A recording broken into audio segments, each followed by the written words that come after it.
This is where I introduce my setting. On top of a hill there was a little town called Mother Gooseland. There was an oversized shoe. Mother Hubbard lived there. There was also a tower called Jack and Jill Daycare Center. Farmer in the Dell lived in a beautiful house. In Mother Goose Town, the grass was always green.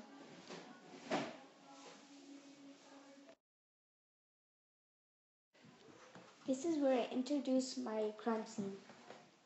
Sunny Goose received a call from Jack Hill around 8 a.m. It was about Jack and Jill. Jack and Jill went up the hill to fetch a pail of water. Jack fell down and his sister Jill and his crown had disappeared. Sunny hustled to the hill on her goose. Sure enough, Jill and Jack's crown had disappeared. This is where I introduce my detective. Sunny Goose is my detective. She is always on the go. She never forgets her notebook or magnifying glass. Sunny is the daughter of Mother Goose. Mother Goose is the mayor of Mother Gooseland. Sunny has yellow hair that matches the sun. She also has blue sparkling eyes. She is a hard-working detective and always solves a case no matter what. This is where I introduce my suspects and who they are and why they are suspects. And Chicken Little is a suspect because he was running around the hill over and over again. He could have stolen Jack's crown since he was so close to them. And the three pigs were jumping higher in their backyard on the trampoline. Were they squealing and jumping with excitement that they have stolen the crown? Jill Hill is also a suspect because she has always been jealous of Jack's crown ever since he had won it. The giant is a suspect because he could have taken Jack's crown while he was shaking the ground up in his castle. This is where I introduce my first witness. Jack Horner is my first witness since he has such a tall house that he saw Jill and Jack fall down the hill. But that's not all. He also saw Jill take something shiny and golden. After that, she ran into the deep dark woods. Could Jill have taken Jack's crown? This is where I introduce my second witness. Goldilocks is my second witness because she got terrified by the three bears and ran back into Mother Gooseland. As she was running out of the forest, she saw Jill run past her. Goldilocks thought she saw Jill holding something shiny in her hand. Could Jill still have taken Jack's crown?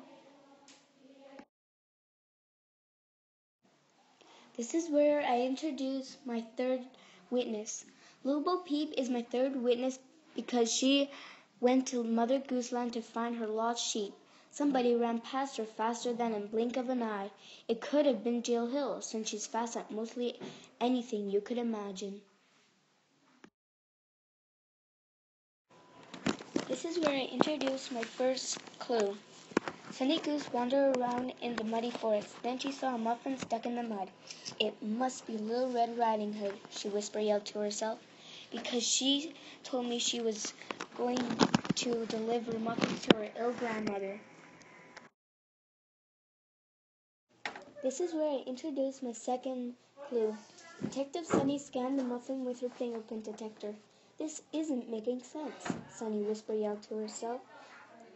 The fingerprint is Jill Hill's, but Jill doesn't have muffins.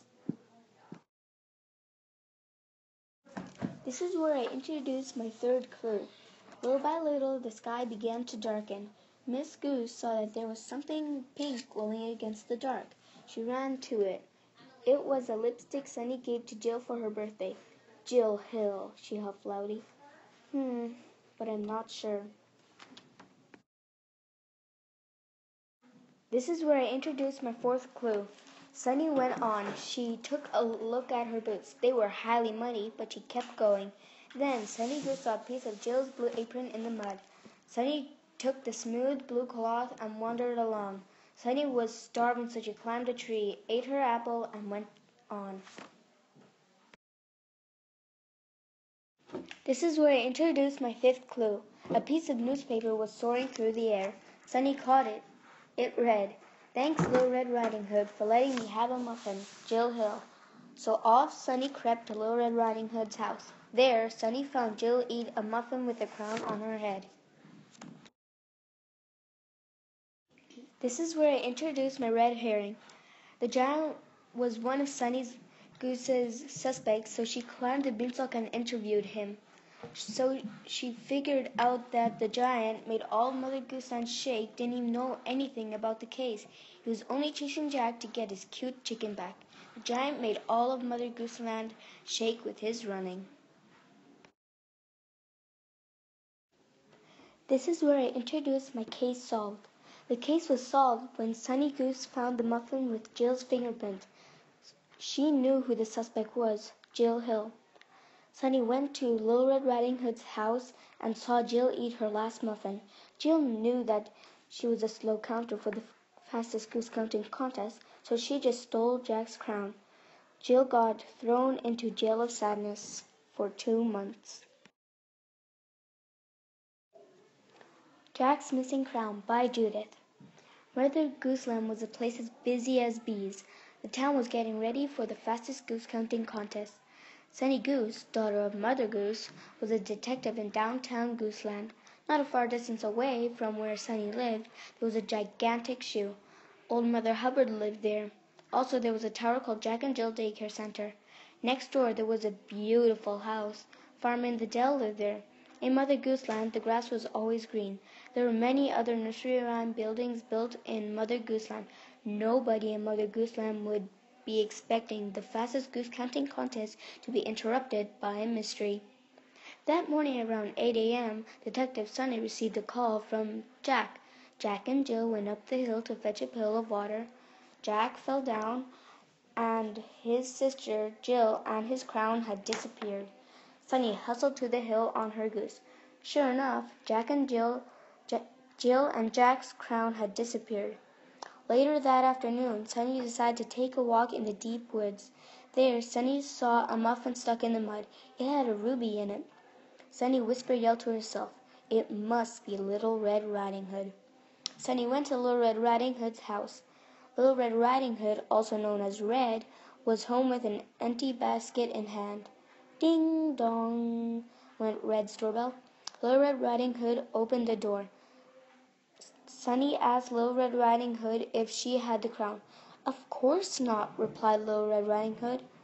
"Besides, I just finished delivering muffins to Granny." "I did see Goldilocks running out of the woods. It looked like she would have been terrified by the bears." Sunny took her notebook out. She wrote, "Goldilocks. What time did you see this?" "Well, I'm not sure. All I know is it happened when the earthquake came," answered Red. So off Sunny hustled to Goldilocks' house. Goldilocks explained that she did get terrified by the 3 bears. "I got tired when I was lost in the woods. I found a cottage, went in, and fell asleep in a little bed. But when I woke up, there were 3 bears staring at me," Goldilocks said with a huffing, terrified voice. "Although I did see a girl with gold in her hand, she was also wearing a blue apron." Sunny only knew one girl with a blue apron, Jill Hill. Why would Jill steal her brother's crown, Sunny wondered. But Sunny still went to interview Jill. On her way, Sunny found a muffin. She scanned the muffin with her fingerprint detector. Beep, went the tiny machine. The fingerprint was Jill's. Unfortunately, when Sunny reached Jill's house, she wasn't home. Then Jill heard someone rustling around in the forest. Jill popped out of the daffodil bushes.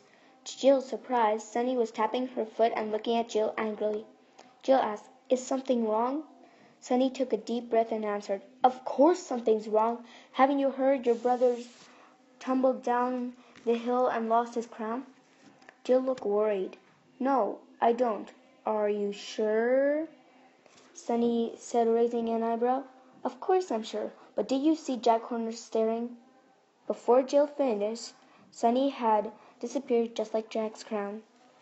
On Sunny's way to Jack Horner's house, she looked at her boots. They were highly muddy, but she kept going. Then Sunny saw a piece of Jill's blue apron. She put it in her pocket. In a few minutes she arrived at Jack Horner's house. Ding-a-ling went Jack's doorbell. Jack opened the door with his face and hands full of scratches. Did you take Jack Hill's crown? Sunny quizzed with an exhausted voice. No, why would I do such a thing? Jack Horner declared. Well, Jill said, you were staring at them after they fell. How can you explain that? Sunny announced. Well, I was only looking to see if anything happened when the giant was stomping, answered Jack. Do you know why the giant was stomping? Sunny proposed. No idea, he explained. After 20 feet of climbing, Sunny arrived to her destination, the giant's castle. The giant didn't look so joyful. Why were you stomping at 8 a.m.? Sunny asked. I was just getting my chicken back. That darn Jack tried to steal it, answered the giant. Okay, replied Sunny. Did anything else happen? Well, I did see Chicken Little say the sky's falling, the giant explained. I found this beside this beanstalk. The giant was holding a rock with Jill's red glowing lipstick on it. Thanks, Sunny replied. Finally, Sunny reached Chicken Little's hay bale. Chicken Little was collecting hay to make his house big enough for his cousins. Sunny asked Chicken Little if he took Jack's crown. Why, of course not, Chicken Little responded. Why were you running around the hill hollering, the sky's falling, the sky's falling? Sunny implored. The sky was falling, yelled Chicken Little. Sunny explained that the sky didn't fall. Oh, yes, it did. What caused Jack and Jill fall then? Chicken Little asked. The giant, of course, Sunny replied. Oh, then I made a mistake, said Chicken Little. Yes, you did, said Sunny. She also asked if something else happened. Chicken Little explained that the pigs were jumping on their trampoline higher than usual. As always, Sunny rushed to the pig's house. Chicken Little was right. They were jumping higher than usual. First, Sunny thought they were trying to beat each other's trampoline records. Then, Sunny remembered the crime. Maybe they would be excited that they stole the crown. Only one way to find out, Sunny said in her head. She sneaked to their backyard.